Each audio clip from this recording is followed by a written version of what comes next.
Juan Carlos tiene 20 años conduciendo los camiones conocidos como full o doble remolque.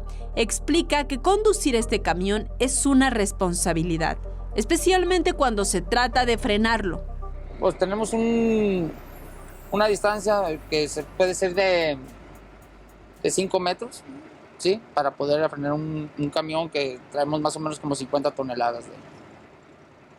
¿Y cuál es la máxima velocidad que le puede dar un camión?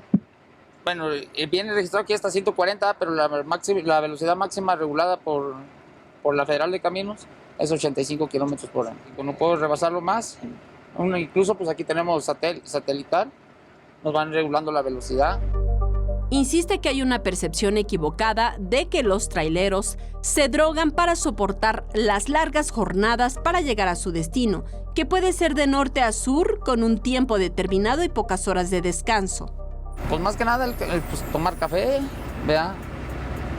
Muchos dicen que pues, se droga uno, ¿verdad? Pero no es cierto. O sea, sí hay unos componentes que hay que tomar, ¿verdad? Pero son medicamentos, ¿verdad? ¿Cómo cuáles? Pues viene siendo las Elix o Biclux, ¿verdad? Son medicamentos que son controlados, ¿verdad? Y prácticamente pues, son los que nos quitan el sueño, ¿verdad? Y pues se requiere porque, pues valga la redundancia, nos dan un tiempo, digamos, estimado de un punto a otro punto o de un estado a otro estado. La Asociación Nacional de Transporte Privado asegura que hay 53,000 vehículos registrados ante la Secretaría de Comunicaciones y Transportes que atienden a todos los sectores industriales.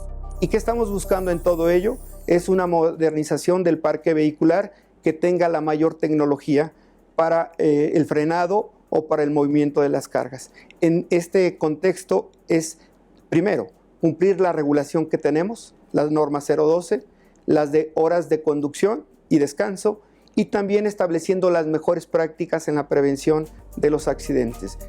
Héctor Gandini, quien ha estudiado el tema a profundidad, explica que los dobles remolque han estado envueltos en aspectos de corrupción para poder circular.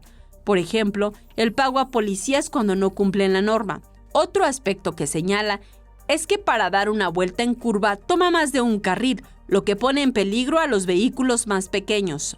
La administración pasada, federal, yo le pregunté a varios funcionarios del gobierno que si era indispensable el doble remolque, y me dijeron que de ninguna manera, que era una cuestión de intereses tanto de transportistas como de industriales. Es más barato, es una cuestión lógica, transportar de una sola vuelta X toneladas de pan o de refrescos o de cervezas o de leche.